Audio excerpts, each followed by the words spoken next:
The life of a medieval blacksmith. Close your eyes and let the noise of the world fade away. Somewhere far beyond the rush of thought, a small village rests beneath a veil of soft morning fog. The air is cool, carrying the scent of damp soil and faint smoke from the night's dying embers. You can almost hear it. The slow creak of wooden wheels, the gentle bark of a distant dog, the whisper of a stream winding through the quiet fields. The world is still, held in a breath between night and day. And then a sound begins. A rhythm. Slow, steady, unhurried. A hammer meets iron again and again. Each strike folds softly into the silence, like a heartbeat beneath the mist. It isn't loud, it isn't harsh, it simply exists. Patient, certain, eternal. Inside a small stone workshop, a man moves within the glow of orange light. The air trembles with warmth. Sparks rise and fade like tiny fireflies in the dimness. The scent of hot metal and coal smoke lingers, merging with the quiet hiss of iron as it cools. Every motion is deliberate, gentle, part of a rhythm older than memory. Outside, dawn unfolds. The first rays of sunlight touch the rooftops, trace the lines of cobblestone streets, and slip softly through the window's glass. The world begins to stir, yet time seems to hold its breath here. In this stillness, the forge continues to sing. A low, peaceful hum, unbroken and sure. Even within this labor, there is calm. Even within this fire, there is rest. And from that stillness, a dream begins to take shape, a dream of warmth, of purpose, of quiet hands shaping the world one spark at a time. So let your breathing slow. Let the rhythm of the forge guide you, and drift softly, gently into the story. As the sun climbs higher, the village begins to wake. The fields stretch in the light, the roosters call, and pale smoke drifts lazily from the chimneys. In the heart of it all, the blacksmith's forge glows alive, steady and warm. He has been working for hours already. The sound of his hammer carries softly through the air. Not sharp, but certain, like a steady heartbeat. Each spark rises and fades, marking another moment in the quiet morning. Today will be like every other day. And yet there is beauty in this sameness in the rhythm, the patience, the peace that fills these walls. Now step closer. Watch as the dawn deepens. The first hammer falls and a new day begins. The apprentice days. The morning light has softened now. It slides gently through the open doorway of the forge, turning the dust in the air into tiny glimmers of gold. The hammer still beats in its steady rhythm, not hurried, not harsh, just a pulse of sound breathing through the quiet village. And near the edge of that orange glow stands a boy, small and silent, watching the fire with wide, wondering eyes. He has known this heat for as long as he can remember. Before he could write his name, he could feel the warmth of the forge on his face. Before he could lift a hammer, he could hear the slow, sure music of work. To him, the sound of the blacksmith's bellow is not noise, it is the hum of home. The boy stands barefoot on the cool earth floor, his toes dusted in soot. In his hands, a pair of tongs far too large for his grip. He doesn't yet know how to use them, but he holds them with care, as though they were alive. From time to time, he glances toward the blacksmith, the man who seems to command fire itself. He watches how the man's shoulders move, how his arms rise and fall, how his breath keeps time with the glowing heart of the forge. There are no lessons spoken here, no words of instruction, no chalk on slate, no rules written down. The boy learns by watching, by waiting, by listening. Every day he stands a little closer to the fire, feeling its warmth, its danger, its rhythm. He learns the difference between the soft hiss of steel and the sharp crack of iron. He learns the sound of good work, the deep ring that means the metal is true. When the air becomes too hot, he steps back into the shade. The heat wraps around him like a living thing, pressing against his skin, but he doesn't complain. He breathes it in. He lets the warmth settle in his bones. In the evenings, when the forge finally cools and the stars appear, he can still feel that warmth, glowing faintly under his skin, as if the fire has chosen to stay with him. Days pass like this. Quiet, slow, endless. The boy grows taller, his hands stronger. The once awkward fingers begin to find their rhythm. He no longer flinches when the sparks fly. He doesn't close his eyes when the hammer strikes. Instead, he listens to the hum, the echo, the pulse of the iron. The forge begins to speak to him in ways that only patience can understand. Sometimes he is asked to carry water, sometimes to fan the flames, sometimes only to stand still and watch. He does each task without question. There is comfort in the routine, a strange calm in knowing that tomorrow will be the same. The same heat, the same rhythm, the same steady song of labor and light. And within that sameness, something gentle begins to grow. A kind of quiet confidence that does not need praise to exist. At night, he dreams of the forge. He dreams of the color of metal, not silver, not gray, but the deep orange that glows just before the spark. He dreams of the sound the iron makes when it softens, when it listens. He dreams of the moment the hammer falls and the world seems to breathe with it. Even in sleep, his hands twitch, remembering the weight of tools he cannot yet master. Seasons turn, the air outside cools, then warms again. The trees bloom, then shed their leaves, but inside the forge, the fire never truly dies. It rests, it wakes, it breathes. The boy has learned to wake with it. He knows the smell of the morning before the first spark, the taste of air thick with ash, the way light changes when it meets smoke. These things are not taught. They are felt, absorbed slowly, like water through stone. There are moments when he feels the ache of tired arms, the sting of small burns, the rough scrape of rope and leather. He feels them, accepts them, and lets them pass. The blacksmith does not comfort him, and the boy does not expect it. The forge itself is the teacher, strict but kind, demanding yet patient. It asks for nothing but time, and in return, it gives understanding. Sometimes, when the village sleeps, the boy sneaks back to the doorway of the forge. He does not dare enter, but he listens. The embers crack softly, whispering secrets only he seems to hear. He watches the faint glow through the open vents and wonders what it would be like to shape something real, to make the metal obey his hands. For now, he only watches. Watching is enough. Watching is how learning begins. And so the years unfold quietly. The boy becomes a young apprentice, and the blacksmith grows older. The rhythm of work remains the same, slow, steady, certain.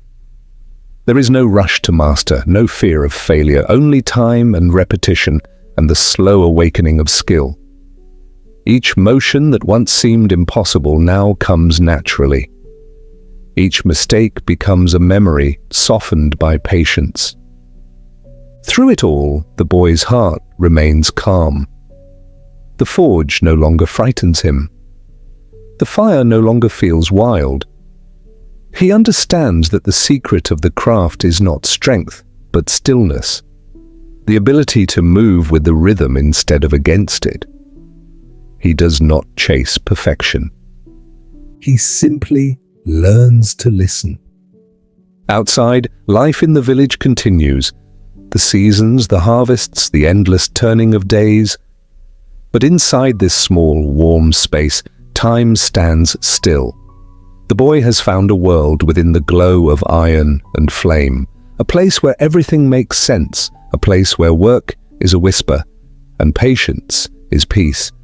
And when night finally returns, he sits in the doorway once more, his hands resting on his knees, the faint hum of the forge still in his chest. The stars above shimmer faintly through the smoke, and for a moment the world feels impossibly gentle. The air cools. The heartbeat of the hammer fades. And all that remains is warmth, memory, and the quiet promise of tomorrow. The rhythm of work. The forge glows with a steady warmth, neither fierce nor fading, but constant, alive, as if it holds its own heartbeat deep within the coals.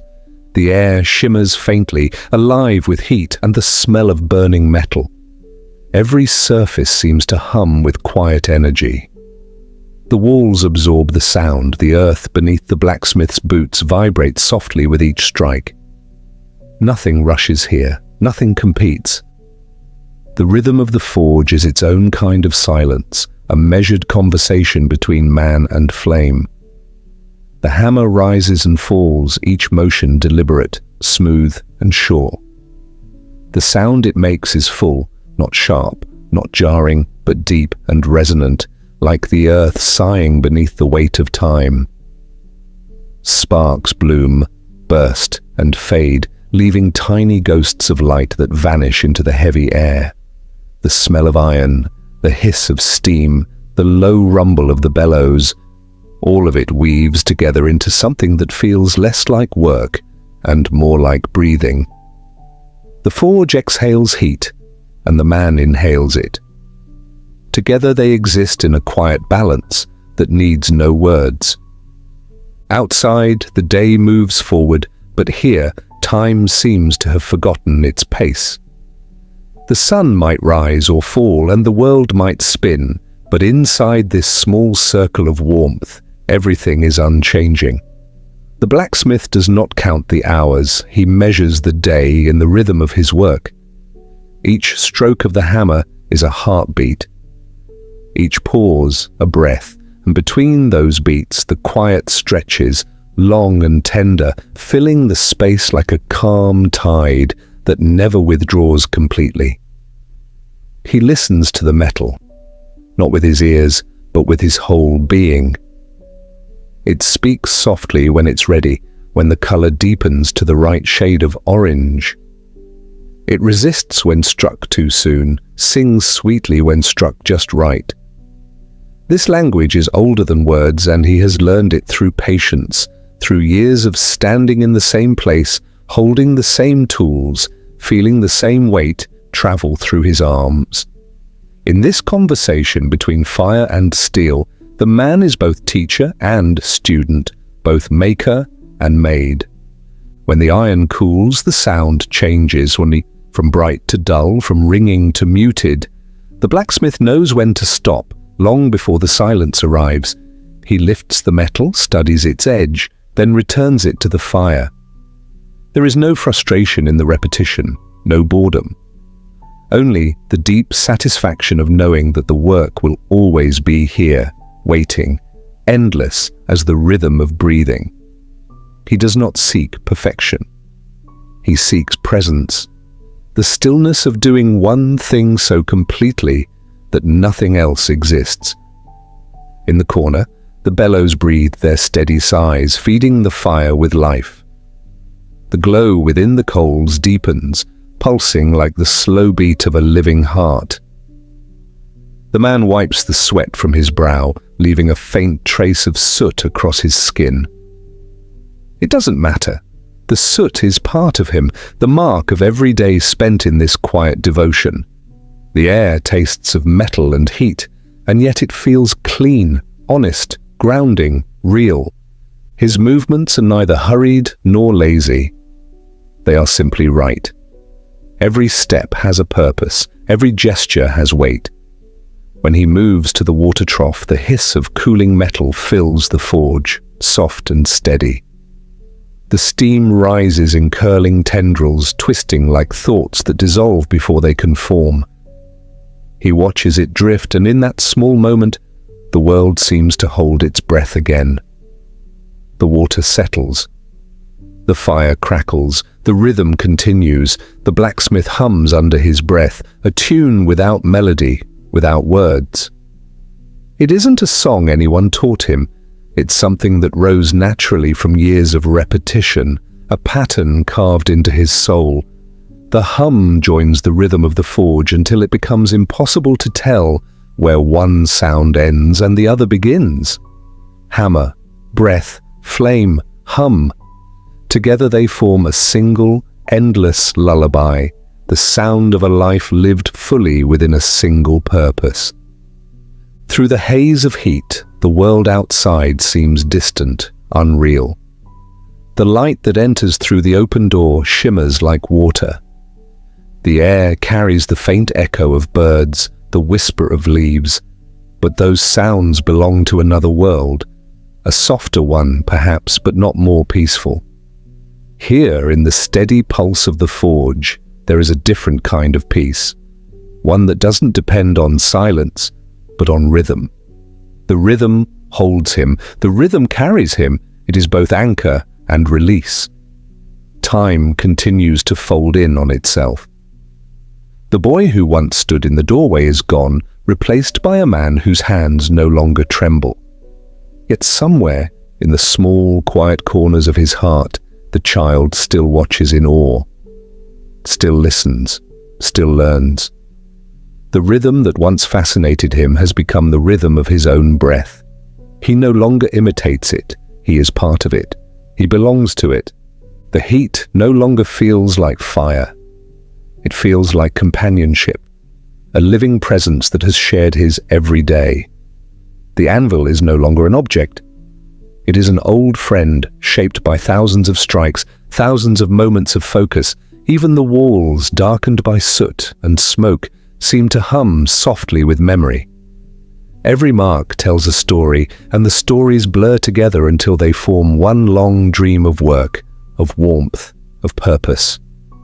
And so the day continues. The hammer rises and falls, the air moves in waves, the metal glows, then cools, then glows again. The rhythm is endless, but never tiring.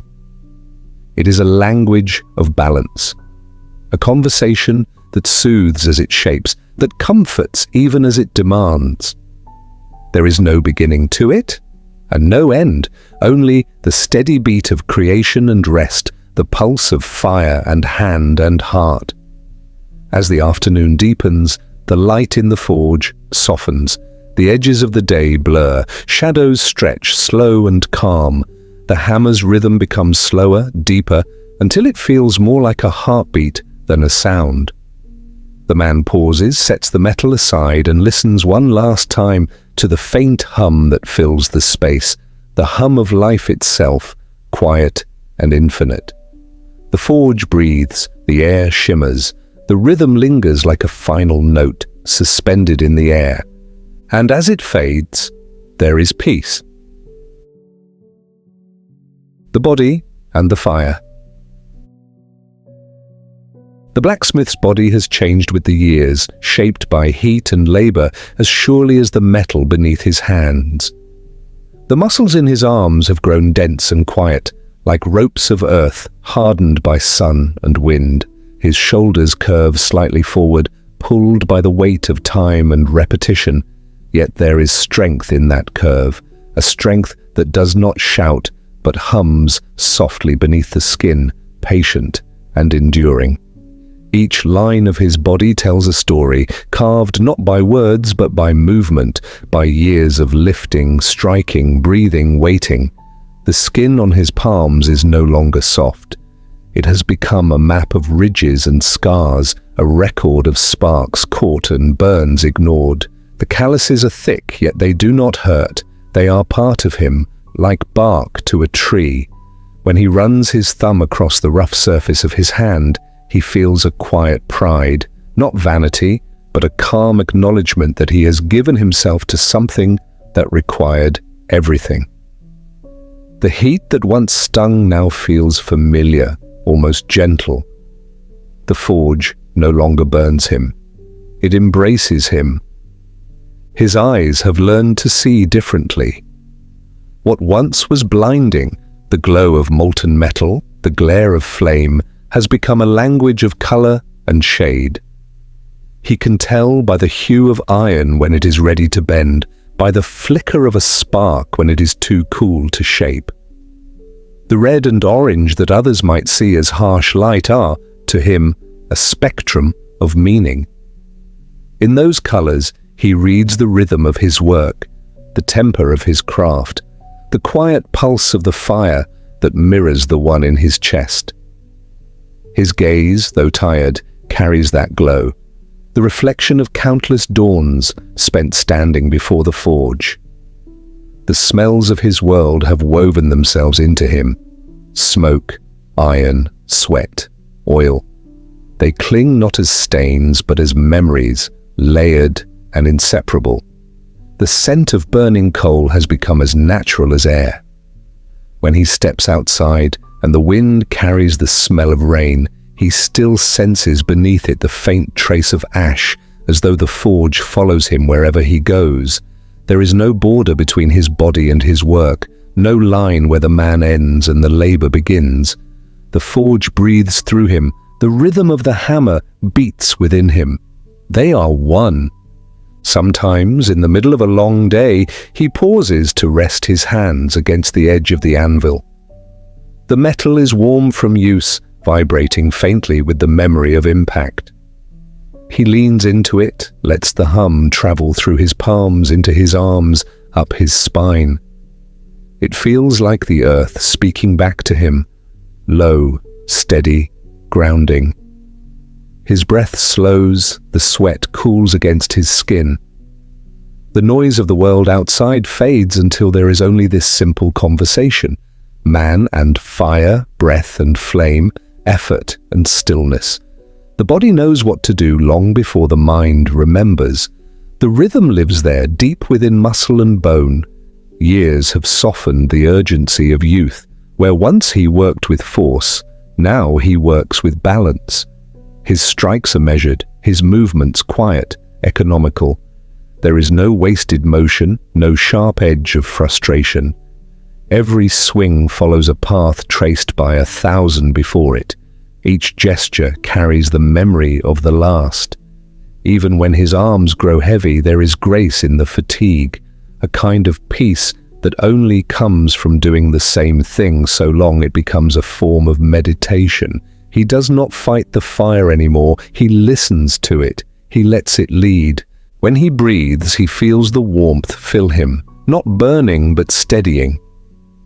The air tastes faintly of metal, and he imagines it entering his lungs as if it were the forge itself, breathing life into him. There are days when he cannot tell where the heat ends and his body begins. The two blend seamlessly until he feels like a vessel through which the fire passes, shaping, transforming, purifying. It is not magic, it is devotion. The body gives and the fire gives back, endlessly, in a quiet cycle of exchange that needs no acknowledgement to exist. In the dim hours before evening, the forge seems to soften. The roar turns to a whisper. The light grows deeper, more golden, and the shadows lengthen along the floor. The man feels the ache in his shoulders, the stiffness in his knees, but even pain feels gentle here. A reminder that he is still alive, still moving, still part of the rhythm. He wipes his brow with the back of his hand, smearing soot across his temple without noticing. The gesture is unconscious, practiced, as natural as breathing. The fire answers with a small flicker, a sigh of heat that brushes his face like a greeting. He sometimes wonders how many years have passed since he first stood at this forge, but the thought drifts away almost as soon as it arrives. Time has no edges here. Days blend into one another, like melted metal poured into a single mold. The body remembers, even when the mind forgets. It remembers the first burns, the first blisters, the first thrill of seeing steel yield to his will. It remembers the exhaustion of those early years, the soreness that felt like proof of progress. And it remembers too the calm that followed, the moment when pain turned to endurance, and endurance turned to peace.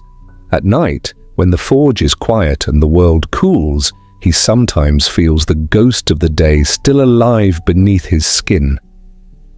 His hands twitch with memory, tracing invisible lines in the air. His muscles hum faintly, as if the work continues even in rest. He does not resist it. It is comforting, this echo of movement. It is the body's way of keeping time with the fire, even after the flames have gone to sleep. He lies still, eyes closed, and feels the warmth drift through him like a lullaby that never ends. The fire has shaped more than the tools it forged. It has shaped him. It has smoothed his anger, tempered his will, hardened his resolve, and softened his pride. It has taught him that strength is not the same as power, that endurance is not the same as struggle. In the glow of the forge, he has learned that patience can be fierce, and that stillness can burn brighter than any flame. His body carries those lessons now, as surely as his hands carry the marks of work. And so he stands once more before the fire, bathed in its glow. The forge breathes, he breathes. The air between them trembles like a held note. There is no difference anymore between man and flame, between motion and rest, between body and light. Only warmth remains constant and infinite. The hammer rises, falls, and rises again. The rhythm continues. The fire hums its endless song. And within that song, the blacksmith, weary, patient, whole, finds peace. The seasons and the forge. Outside, the seasons turn with a rhythm all their own.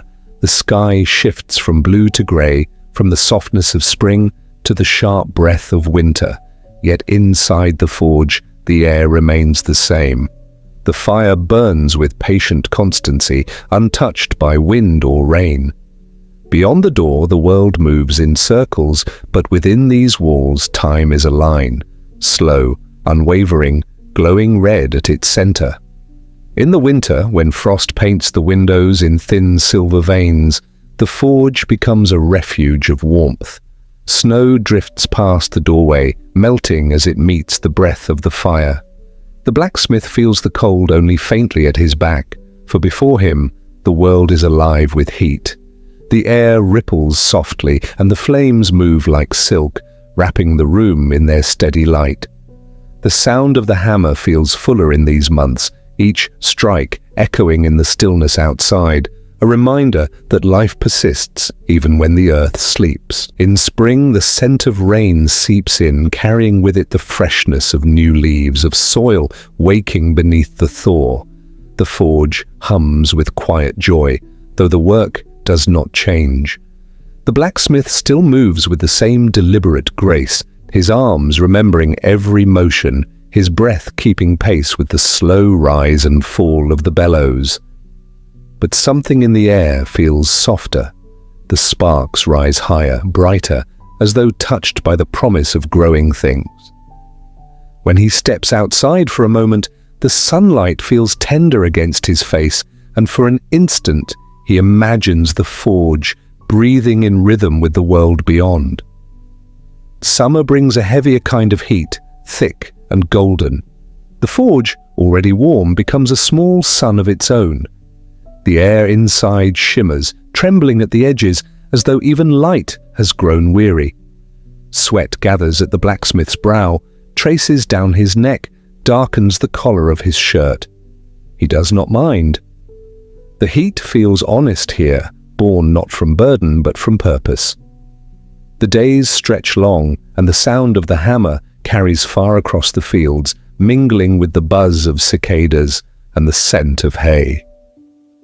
The world is alive, and so is he, standing within this glowing heart of motion and rest.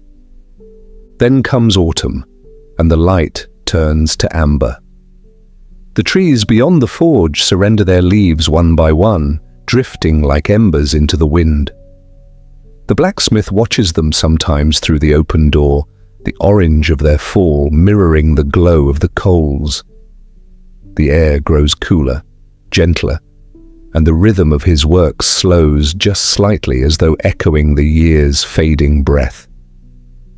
He knows that soon the snow will return, and the cycle will begin again, but he does not dread it.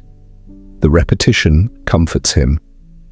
It is proof that the world endures, that the fire will always find its way back to warmth. Through all these changes, the forge remains unchanged. Its walls are dark with smoke, its tools worn but loyal, its floor layered with the fine dust of years. Here, the seasons do not matter. The fire asks for nothing but attention, and in return, it gives light. The blacksmith has learned to live by that exchange. When he grows tired, he rests for a moment on the low stool beside the wall. His meal is simple: bread, cheese, a bit of water, eaten quickly without ceremony. The fire flickers beside him, patient and alive. When he finishes, he rises, wipes his hands on his apron, and begins again. There is comfort in the constancy, in the way the body remembers its work without thought. Day follows night, light follows shadow, and still the rhythm continues. Outside, storms come and go, flowers bloom and fade, birds migrate and return. Inside, the hammer falls, the anvil sings, the coals breathe. The forge does not rush, and neither does the man. The passing of time feels like a dream, gentle, circular, endless. Only the light changes, morning gold, afternoon white, evening red, then the soft blue of night returning once more. When darkness settles fully, he pauses. The glow of the fire paints his face in shades of bronze. The sound of the wind outside is low and far away. He looks toward the open door, where the air cools and the scent of the world drifts in. Pine, smoke, soil, the faint sweetness of fading leaves. The forge hums quietly behind him, steady and sure. The seasons may come and go, but the flame remains. It has no beginning, no end, only this moment, warm, unbroken, eternal. Night in the forge. When the sun finally slips behind the distant hills, the forge begins to glow even brighter. The world outside dims, but within these stone walls the fire blooms into color. Deep orange, soft gold, the faint blue of its heart pulsing quietly. The day exhales its last breath, and the night, patient and unhurried, settles over the village. Inside, the forge does not sleep. It hums with gentle life, steady and unbroken, a quiet sun beneath a roof of soot and smoke. The air moves differently at night. The smoke rises more slowly, drifting in thin silver threads that curl along the beams and fade into the rafters. A soft haze lingers near the ceiling, carrying the scent of iron and ember, the sweetness of heat, the faint musk of sweat. When it brushes against the blacksmith's skin, it feels almost like a touch, familiar, comforting, alive. His shirt clings to his shoulders, damp with the memory of the day, but he does not mind. The air around him is heavy and kind, filled with the rhythm of breath and the whisper of flame. Outside, the village sleeps. The narrow paths are silent, the windows dark. Somewhere in the distance, a dog stirs, then curls again into itself. The world has withdrawn into dreams, yet here, within the forge, life continues in a slower language. The blacksmith's movements are calm now, each gesture stretched and softened by the hour. The hammer still falls, but its rhythm is quieter, as though even the metal has learned to whisper. The sparks rise in smaller flurries, floating gently before fading into the shadows. The sound is no longer sharp. It's the sound of a heartbeat half asleep. The blacksmith's eyes have grown accustomed to the half-light. The glow from the fire paints everything in hues of red and bronze, turning the familiar workshop into something otherworldly. Tools hang along the wall like quiet guardians, their edges catching the faint gleam of the coals. The anvil shimmers with a soft sheen, its surface warm and breathing. Even the floor seems to hum faintly beneath his boots, carrying the echo of every strike that has ever fallen upon it. The night gathers around him like a cloak, but within that stillness he feels safe, held in the steady warmth of his craft. Every so often he pauses. He sets the hammer down, the sound of its rest deep and round. He listens. The fire cracks softly, a coal shifting here, another there, a long sigh escaping from the heart of the heat. The bellows move with their slow rhythm, breathing life into the embers like the lungs of some great creature. Beyond that there is nothing, only silence, vast and deep, the kind that wraps around the edges of thought and turns the mind inward. The blacksmith closes his eyes for a moment, and it feels as though the entire world is breathing with him. He takes a sip of water from a metal cup left beside the anvil. The water tastes faintly of ash and iron, cool and real. His throat feels dry, but not from thirst, from the quiet intensity of focus that has carried him through the hours. The night deepens. Outside, the stars begin to appear, one by one, pale and fragile against the sky. Through the open door, he can see their faint shimmer reflected in the surface of a cooling blade. For a moment, it looks as if the stars themselves have come to rest upon his work. He returns to the forge, gently turning the metal in the light. The glow dances across its edges, revealing colors that seem to live and breathe. He moves slowly, as though afraid to disturb the fragile beauty of this hour. The night holds him steady, each motion deliberate, each breath long and quiet. Time has forgotten itself here. The hours no longer count. There is only the hum of the fire and the steady pulse of creation. The village beyond the door is lost to dreams. The world has folded into silence. Only this small space remains awake, glowing softly against the vast darkness. The blacksmith's shadow moves across the wall, tall and wavering, like a memory stretching through time. The sound of his hammer fades further now, a soft echo, then nothing. He sets his tools aside, wipes his hands and watches the fire. It burns low but steady, alive in its own gentle rhythm. He breathes deeply. The air is warm, thick with the scent of work and rest. His body aches, but the ache is soft, familiar, a quiet reminder that he has lived another day in harmony with the flame. He leans against the workbench, eyes half closed, and listens once more to the quiet murmur of the fire.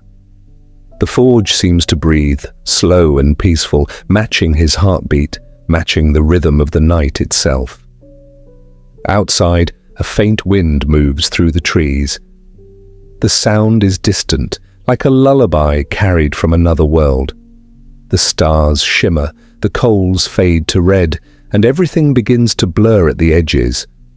The blacksmith lets his breath fall into the rhythm of the forge, in and out, warm and slow. The last of the light flickers against the walls and the night folds softly around him. And as the fire hums its final low song, time itself seems to sleep. Tools and order. On the workbench, the tools rest in their quiet formation, hammers, tongs, chisels, files, and the great anvil standing like a heart of stone. They are arranged not by habit, but by instinct, each in its rightful place, as though they have always known where they belong. In the dim glow of the fire, their edges shimmer faintly, catching the warmth like a slow breath. The blacksmith looks at them, not with pride, but with something gentler. Recognition, maybe even affection, the way one looks at old friends who have shared every hour of labor and silence. Each tool carries its own memory.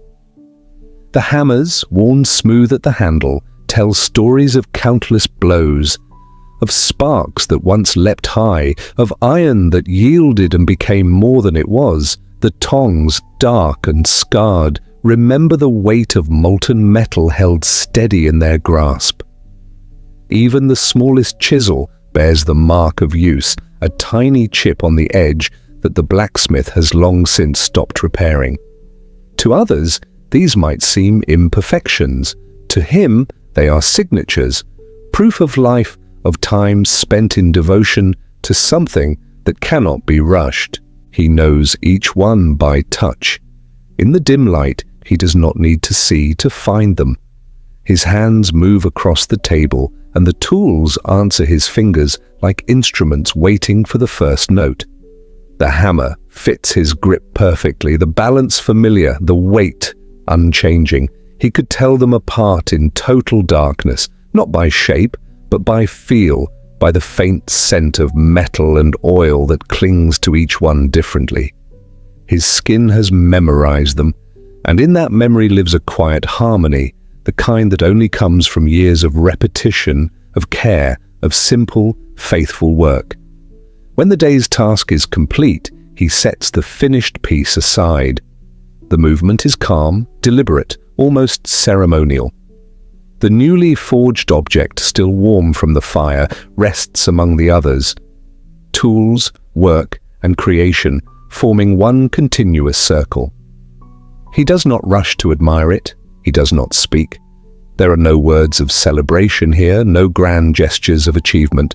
There is only the stillness that comes when a rhythm has reached its final beat. The forge breathes out a soft sigh of heat, and the silence that follows feels full, not empty. A silence that hums with quiet satisfaction. He takes a moment to clean his tools, not because they demand it, but because it feels right. A small cloth, a steady hand, a patient touch. The soot wipes away easily, revealing the metal beneath. Old but strong, marked but loyal. The sound of fabric against steel is gentle, almost like the whisper of wind through leaves. The blacksmith does not hurry, there is no need. He polishes each tool as though tending to something sacred, restoring its calm after a long day of effort. The light from the dying fire glows across the table, turning every surface into shades of gold and shadow. In this order, there is peace. The forge, once alive with sound, now hums in a low, contented rhythm.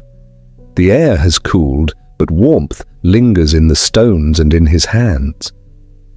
The blacksmith stands for a while, simply looking. At the tools, the fire, the small traces of work that mark the day's passing. He feels the ache in his arms, the heaviness of his breath, and yet none of it seems burdensome. It is all part of the same quiet pattern, the same simple truth. Every mark, every scar, every sound belongs exactly where it is. He wipes the last of the soot from his palms and places the cloth beside the tongs. Around him, the forge is still, a world made of wood, stone, and iron, held together by patience. He knows that tomorrow the same tools will wait for him in the same places, the same rhythm will begin again. There is comfort in that certainty, the soft assurance that nothing is wasted, that even the smallest act of order carries meaning. As he turns down the flame, the room darkens and the tools fade slowly into shadow. Their shapes remain faintly visible, outlines glowing red for a moment longer before vanishing into the night. He listens to the faint crackle of the embers, to the deep, slow breath of the fire as it settles into rest. The world grows still, the forge sleeps, And within that stillness, surrounded by the quiet order of his tools, the blacksmith breathes once more, calm and complete. Work and reward. There are few rewards in this kind of work. The forge offers no applause, no bright medals, no names carved into stone. The days pass quietly, one folding into the next, until even time itself begins to lose its sharp edges, yet within that stillness lies something rare, a peace that cannot be given, only earned. The blacksmith does not labor for praise. He labors because the rhythm calls him, because the fire waits, because the world outside continues to turn, and he must too. Each morning feels much like the last, yet never entirely the same. The sound of the hammer is familiar, but always a little different, a fraction softer, a breath slower, shaped by the weight of that particular day. The air carries the same warmth, the same hum of creation, and still it feels new, as though the forge greets him like an old friend who never grows tired of seeing him return. There is comfort in that repetition, in knowing exactly how the day will begin and how it will end. The work gives its reward in moments too small to measure, a clean strike, a perfect curve, the quiet sigh of metal yielding just the way it should. These are not grand triumphs, yet they are enough. They fill the air with quiet satisfaction, a kind of invisible music that only the heart can hear. When the blacksmith sets down his hammer, he does not smile in triumph. He exhales slowly and lets the sound of his breath mingle with the soft crackle of the fire. That is his applause. There is a rhythm to endurance, a beauty in persistence that does not need recognition. The blacksmith understands this. Every strike, every spark is part of a greater pattern, unseen but deeply felt. The work he does today will build the tools, the hinges, the plows, the small things that hold the village together. He knows this without needing to say it. The rhythm of his labor becomes the rhythm of the world around him. Steady, dependable, and unseen. He does not seek to be remembered. He seeks only to continue. When the light fades and the forge grows dim, he pauses to watch the last ember glow. In that faint orange heart, he sees not exhaustion but continuity. The fire will rest for a while just as he will, and both will rise again with the morning. There is no ceremony to mark the end of the day. Only the soft hush that follows the last hammer strike, the cooling hiss of metal, the low murmur of wind against the door. And in that hush, he feels the quiet reward that comes not from the world, but from within. Outside, the stars have begun to appear, scattered like silver dust across the sky. The air is cool now, carrying the faint scent of ash and iron.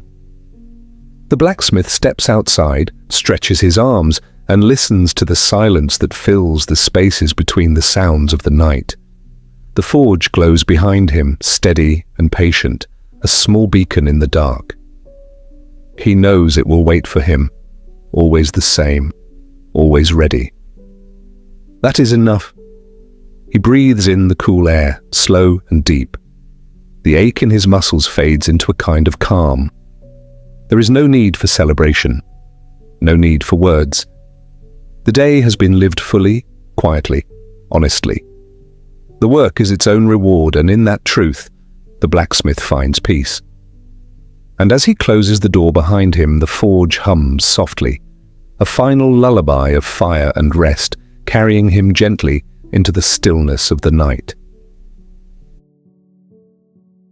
When times change, there are seasons not just in weather, but in the world itself. Sometimes the air outside grows thick with urgency, and the quiet village trembles with the weight of change. When war comes, the forge becomes a beacon, burning bright through night and day, its light stretching far across the fields like a second sun. The blacksmith works without pause. His hammer does not sing softly then. It roars, keeping time with the drumbeat of a restless world. The sparks rise higher, faster, as though even fire feels the fever of conflict. The air inside the forge grows heavier during those times. The metal he shapes is no longer for plows or hinges or gentle tools. It becomes something harder, colder, things meant to endure, not to create. He feels the difference in his hands, in the way the hammer strikes and the sound it makes when it meets the steel. There is no peace in that rhythm. The fire still burns, but it burns with purpose, not grace. The nights stretch longer, the days blur together, and though he does not speak of it, he misses the stillness. He misses the soft hum of normal hours, the music of patience instead of haste. And then, as all things do, the storm passes. The noise of the world fades. The night returns to silence. The forge, once alive with endless motion, begins to slow. The hammer rests longer between strikes. The fire flickers lower, softer. Peace has returned, and with it, quiet. The blacksmith does not celebrate.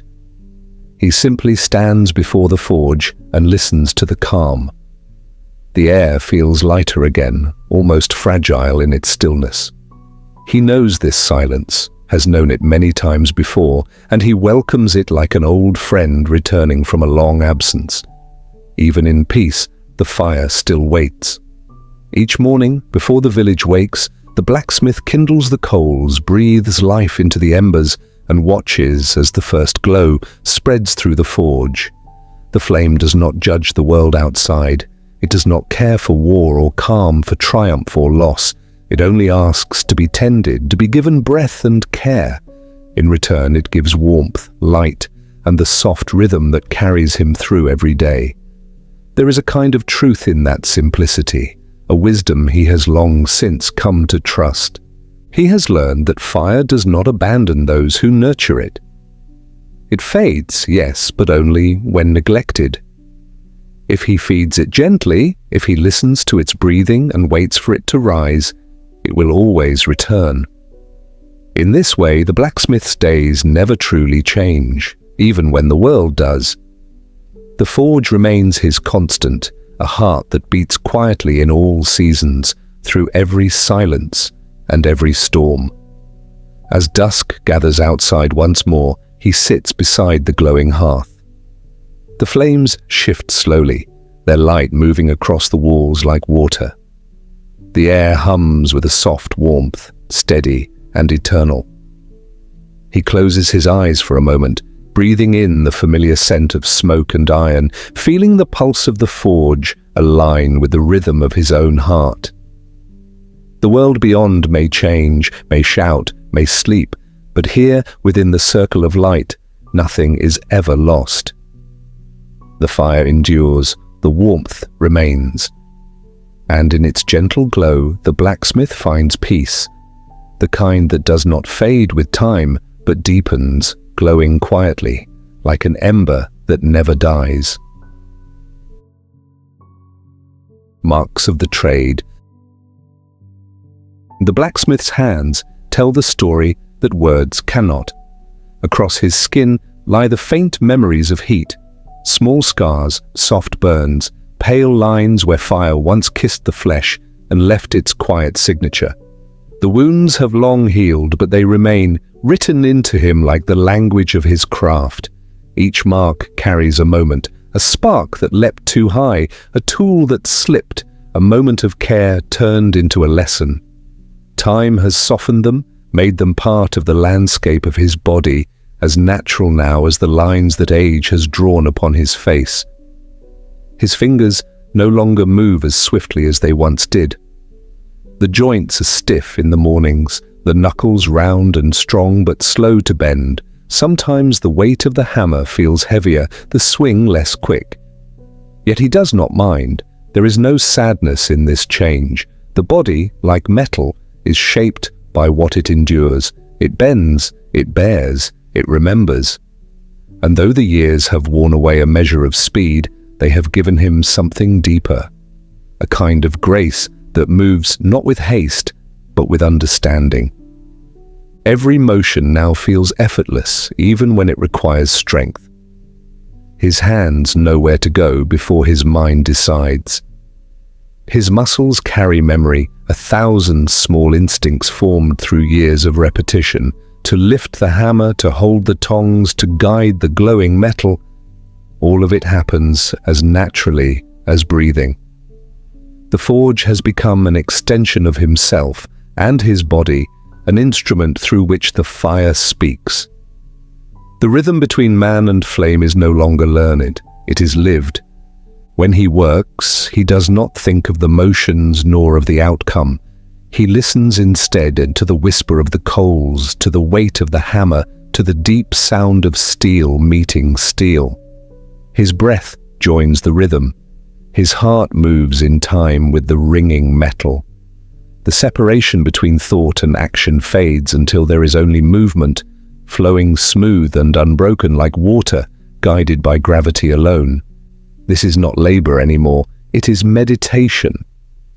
The body becomes the bridge between silence and sound, between creation and stillness. There are moments when he catches sight of his hands in the glow of the forge, and for a heartbeat, he hardly recognizes them. They are rough, darkened by years of smoke and flame. The nails are ridged, the veins raised, the texture coarse as old leather, and yet to him they are beautiful, shaped by a lifetime of honest work, steady, unwavering, whole. They have held heat and weight, patience and persistence. They have built, repaired, given. Through them, he has left quiet marks upon the world, just as the forge has left its mark upon him. As the night settles deeper, he wipes the sweat from his brow and sets the hammer down. His hands rest quietly in his lap, still trembling faintly from the effort, still warm from the fire. Around him, the forge breathes its slow, contented sigh. He closes his eyes and listens to the pulse of the flame, the same heartbeat that has followed him through every year, every season, every strike. The marks upon his skin no longer speak of pain, they speak of belonging, to the work, to the rhythm, to the endless, gentle motion of life continuing. And as he breathes in the familiar scent of iron and ash, the world grows quiet once more. The fire flickers low, soft and tender. The warmth lingers on his skin, steady as memory, deep as rest. In that stillness, surrounded by the echoes of all he has made, the blacksmith drifts slowly toward peace, the peace that comes not from ending, but from knowing that everything he is has been shaped by the fire, and that the fire, in turn, has been shaped by him. The new apprentice. One morning, long after the world had settled into its familiar quiet, a boy appeared at the doorway of the forge. He stood there for a while, uncertain, the light of the fire flickering across his face.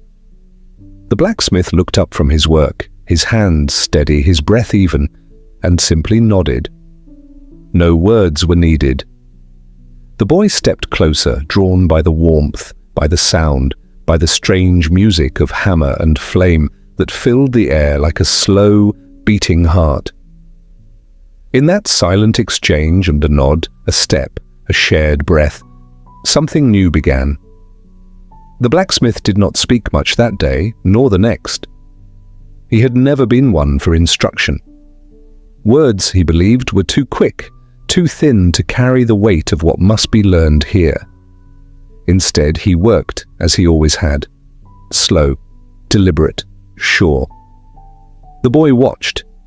Every movement, every pause, every shift of weight became a kind of language, spoken not with the tongue, but with rhythm. The forge glowed softly around them, wrapping teacher and student alike in the same endless warmth. At first, the boy's hands were clumsy. He dropped the tongs, missed the timing of the hammer, mistook the color of the metal. Sparks startled him, and the heat made him blink away tears he did not want to show. Yet he kept watching, kept trying, his small hands trembling but determined. The blacksmith said nothing. He let the boy make mistakes, for the fire itself was the truest teacher. And in time, the boy began to find the pattern hidden within the noise, the rise and fall, the breath and rest, the music beneath the labor. Days passed in a quiet repetition that felt almost holy. The boy arrived with the first light, swept the floor, carried water, watched the fire come alive. Each small task became part of a greater rhythm. The sound of his footsteps blended with the breath of the bellows, the sigh of the coals, the low hum of the anvil. Slowly, without realizing, he began to move like the forge itself. Patient, steady, alive. The blacksmith noticed but said nothing. A simple glance, a faint smile, and the work continued. As weeks turned to months, the boy's movements grew sure. The hammer that once felt too heavy now matched his hand. He learned the language of heat, when to wait, when to strike, when to let the metal speak first. He began to understand that the craft was not about force, but listening. Every sound, every spark, every breath of the flame told him something. And though his body was small, his spirit began to mirror the quiet strength of the man beside him. The blacksmith saw himself in the boy, not as he was now, but as he once had been, eager, uncertain, burning to understand something that could never truly be explained.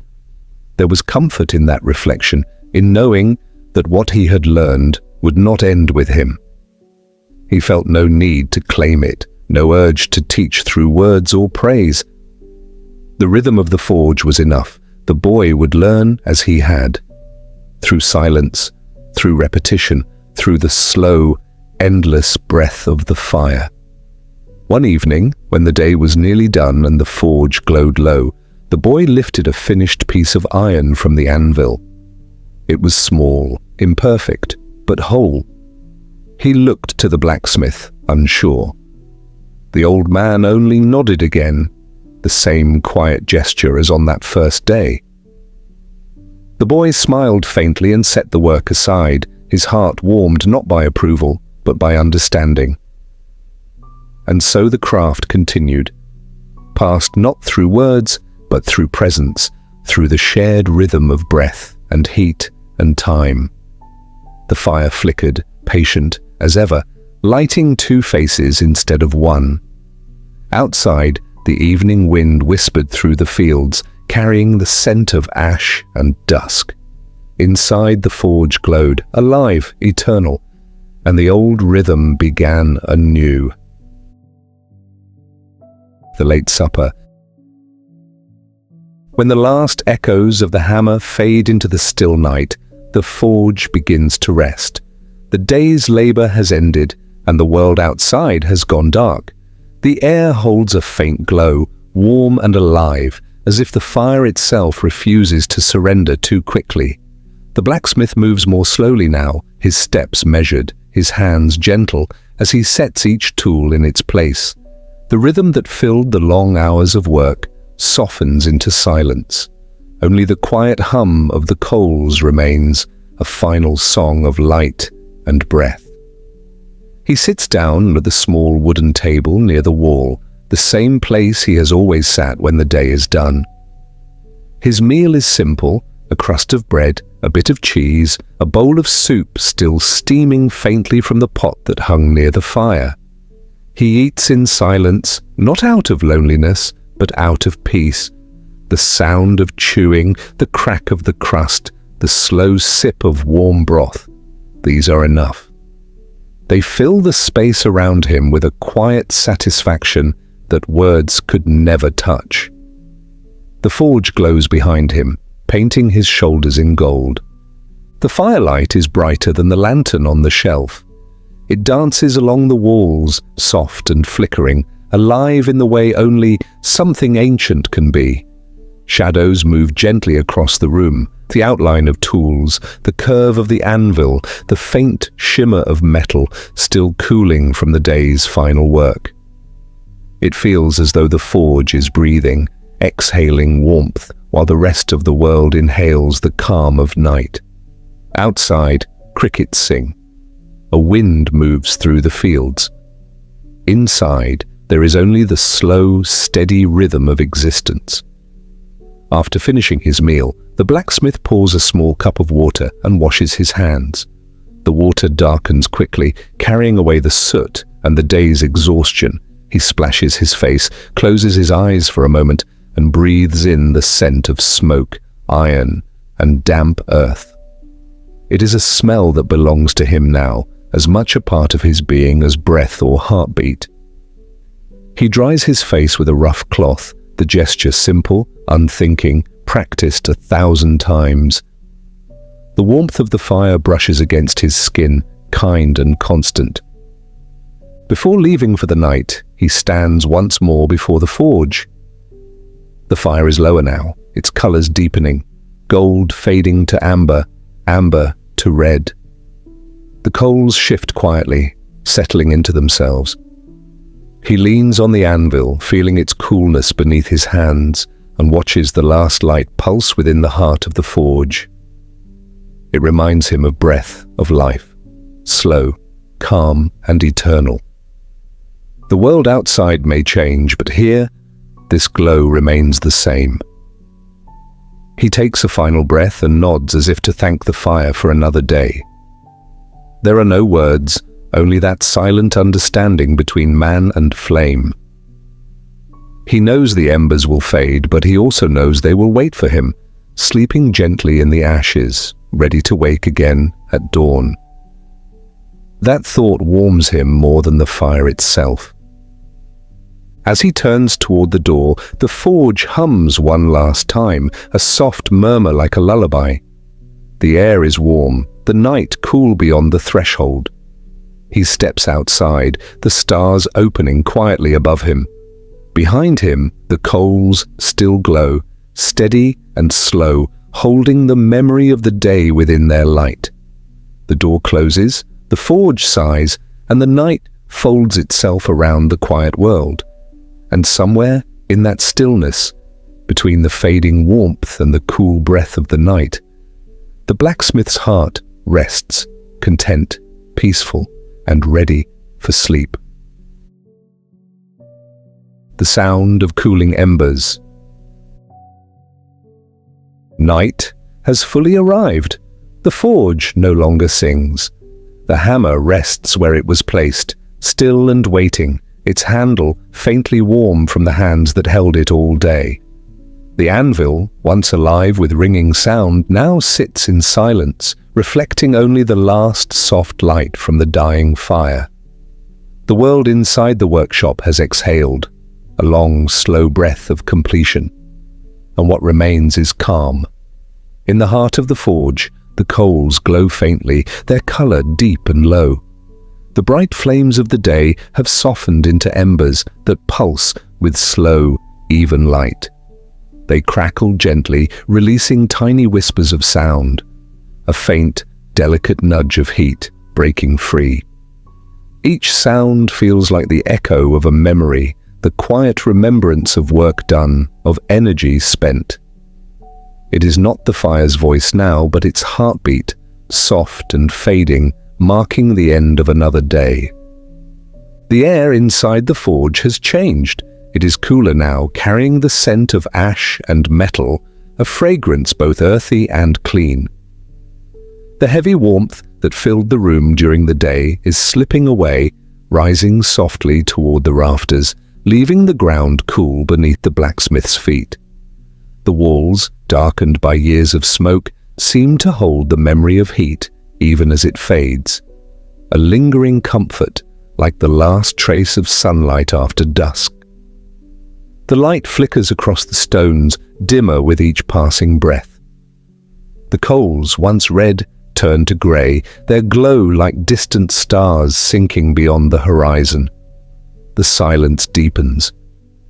Outside, The night stretches wide and unbroken, wrapping the forge in its gentle stillness. Crickets sing in the grass. Somewhere far off, a stream murmurs to itself. These sounds do not disturb the quiet. They become part of it, blending into the slow rhythm of the earth resting. The blacksmith steps away from the forge, his body heavy, his breath deep and even. The heat that clung to his skin begins to fade, leaving behind a calm coolness. He feels the air against his face, soft and new after the long hours of flame. His body aches, but not unpleasantly. The ache of effort, of completion, of something earned and finished. He wipes his hands one last time, the motion slow, deliberate, and full of peace. He lies down on the small cot near the back wall, where the faint light of the embers still reaches. The sound of the forge has changed again, no longer crackling, just the faint, rhythmic sigh of heat giving way to rest. The warmth seeps gently through the room, brushing against his skin like a fading memory. His eyes grow heavy. His breathing slows, joining the quiet pulse of the night. Outside, the stars burn steadily above the darkened village. Inside, the last ember gives a single soft glow, then dims. The air grows still, the silence deeper. The forge sleeps now, its fire resting, its purpose fulfilled. The warmth drifts away into the cool of the night, and the blacksmith drifts with it, letting the day dissolve into dreams. And in that perfect stillness, where fire becomes ash and breath becomes sleep, the world feels weightless. The end of labor, the beginning of peace, the quiet song of rest that hums beneath all things. The day returns. Dawn comes quietly, as it always does. The first light stretches across the horizon, soft and pale, brushing the roofs of the sleeping village with a silver glow. The air is cool, thin, and new. A faint mist rises from the earth, curling between the stones and drifting through the open doorway of the forge. Inside, the darkness softens. The faintest traces of color return to the walls, grey, then gold, then the warm hue of another day unfolding. Nothing sudden, nothing loud. The morning arrives like a sigh, slow and sure. There is no sense of beginning, no feeling of something starting again. It is simply continuation. One moment gently leaning into the next, a circle without end or edge. The blacksmith opens his eyes to the familiar sound of birds beyond the window, to the faint chill that lingers in the air before the first spark of fire. He rises without hurry, his movements quiet and measured, the weight of sleep still wrapped around his shoulders. His body knows what to do before he thinks of it. Habit is a kind of peace, and here peace greets him with every dawn. He moves to the hearth and kneels before the cold forge. The ashes from the night before lie still, soft as powder. With careful hands he clears them aside, uncovering the faint orange heart of an ember that has survived the night. A small smile touches his lips. The fire has waited, as it always does. He adds kindling, leans close, and blows gently. The ember glows, flickers, and catches. Within moments, the quiet room fills with warmth once more, the low hum of the forge returning, alive, patient, unchanged. The blacksmith begins his morning in the same rhythm that has guided him for years. He checks the tools, each one resting where it belongs, each one ready. The hammer, the tongs, the chisel, the file, old companions that never fail him. He wipes them clean, not because they are dirty, but because the gesture itself brings comfort. The act of care is as important as the work that follows. It is the language of devotion, spoken through motion, through the weight of routine. Outside, the village stirs. A door opens, a voice calls faintly in the distance. Smoke rises from chimneys, curling into the morning sky. The blacksmith hears it all, faint and far, yet it feels close, as if the rhythm of the world has aligned with the rhythm of his forge. He begins again, not out of duty, but because there is beauty in the return. The world moves forward, and yet, here, in the glow of the fire, time feels still. He lifts the hammer and begins to work. The first strike rings out, soft and steady, blending with the hum of the morning wind. The metal sings beneath his touch, the sound low and even, like a heartbeat. There is no rush, no goal, no need for anything to be different. The day does not demand change, it simply asks to be lived. And so as the light grows stronger and the warmth spreads through the air, the forge comes fully alive once more. The same flame burns, the same rhythm flows. There is peace in the repetition. The endless, gentle cycle of creation and rest, of work and stillness. The blacksmith moves with it, part of it, one with the breath of the fire and the whisper of dawn. Outside, the sun rises higher, but inside, nothing feels new. It is all as it has always been, familiar, quiet, and whole.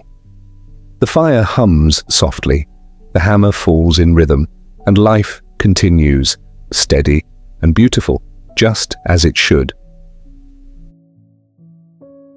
The mark of years. Time passes quietly, without announcement or alarm. It moves like mist through the edges of the forge, soft and unseen, settling upon everything it touches. The seasons drift in and out. Summer's glow giving way to autumn's hush, winter fading into spring again. The blacksmith has watched it all unfold, not with surprise, but with calm acceptance. The years no longer rush, they flow, one into the next, steady and sure, like the rhythm of his hammer against the anvil. Nothing truly changes, and yet everything does. His body carries the memory of time. The muscles that once moved with sharp precision now move with thoughtfulness, each gesture deliberate, unhurried. His shoulders ache in the cold, his breath grows slower, his back bends slightly beneath the weight of years, but his hands still know. They lift the hammer without hesitation.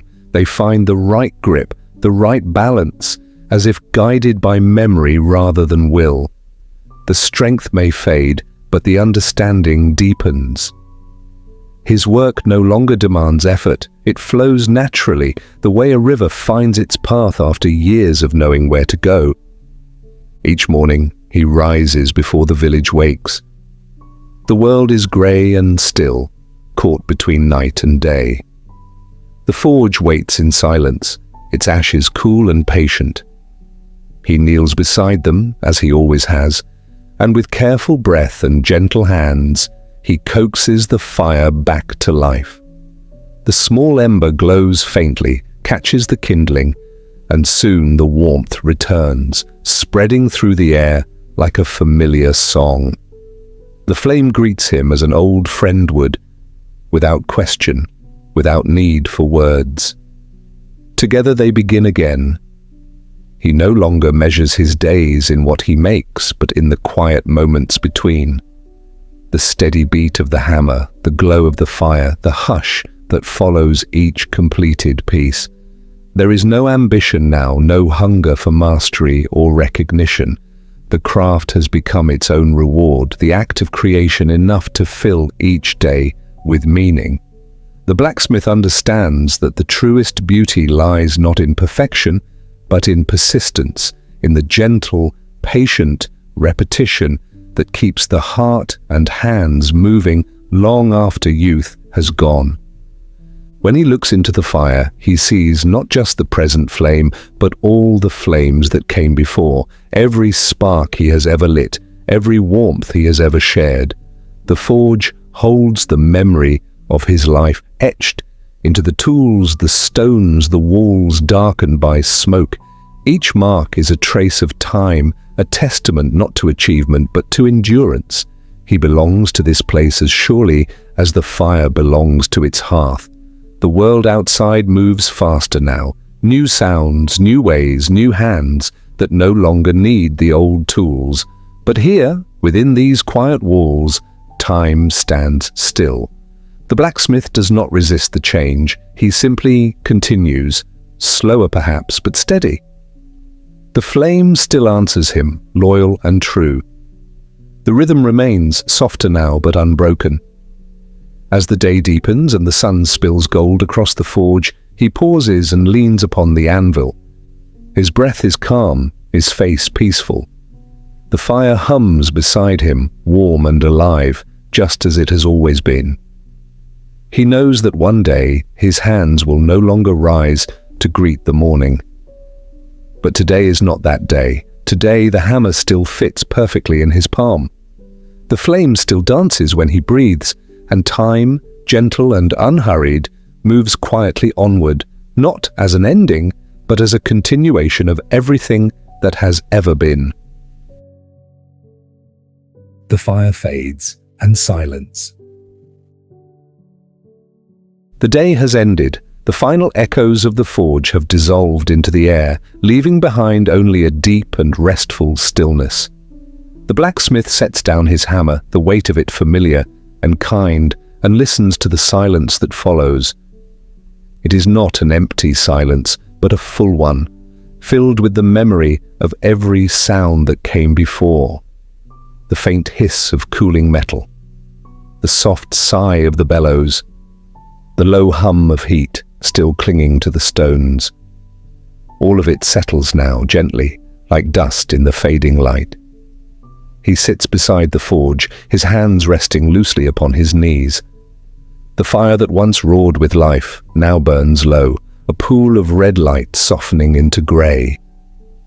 The air carries a warmth that feels like a memory, fading but present enough to touch. He breathes it in, slow and deep, letting it fill his chest with the last trace of the day's rhythm. It is a warmth that does not ask for effort, that simply exists, lingering long after the work is done. The walls of the forge glow faintly, painted by the dying embers. The tools hang motionless, their edges dull in the dim light. The anvil, once alive with sound, now sits cool and silent. The blacksmith looks around, his gaze lingering on each familiar shape. Every object that has been part of his life, each surface worn smooth by time and touch. In the quiet, he feels an almost sacred peace, as if the forge itself is breathing beside him, resting after its long labor. The night outside is deep and soft, the air has cooled, and a breeze drifts through the open door, carrying the scent of grass and distant smoke. It brushes across his skin, gentle and calm, mixing with the faint heat that still rises from the hearth.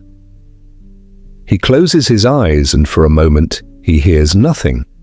Not even the crack of coal, not even the creak of wood. Only the steady, even sound of his own breath remains. There is no need for thought now, no plans, no remembering, no waiting for tomorrow. The world has grown small and simple, a circle of warmth surrounded by quiet. The blacksmith's body feels heavy, but it is a good kind of weight, the kind that comes from completion. Every muscle has done its part, every motion has meaning. The day has given all it had to give, and now it asks for nothing in return. The fire gives one last soft crack, a final whisper of light, before sinking fully into ash. The forge grows dim, the red fades to black. The warmth lingers just a little longer, enough to ease the edge of the cool night air.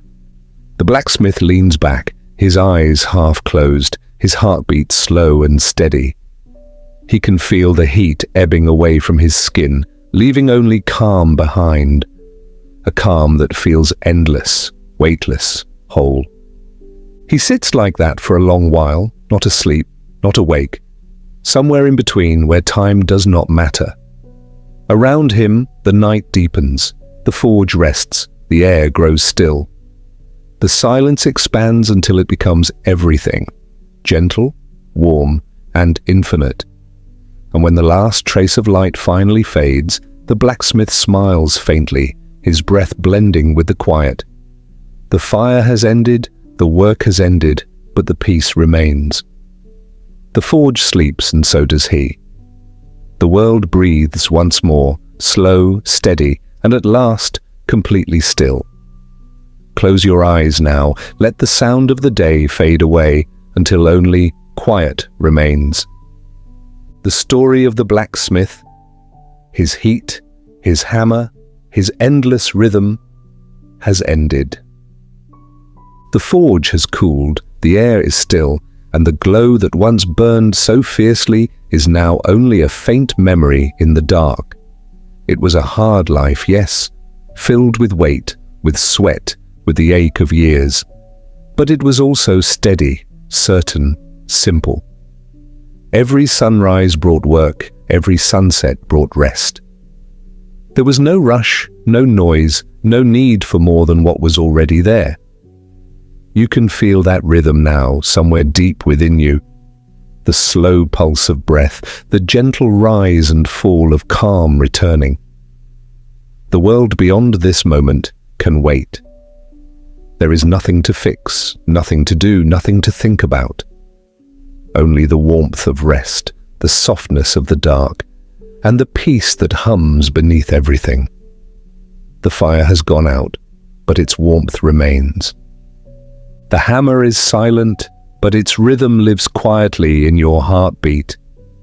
You have done enough. You are enough. Let go of the day. Let go of every thought. Drift gently now into the stillness where even time sleeps. And in that quiet place, may you find the peace that lingers long after the fire fades.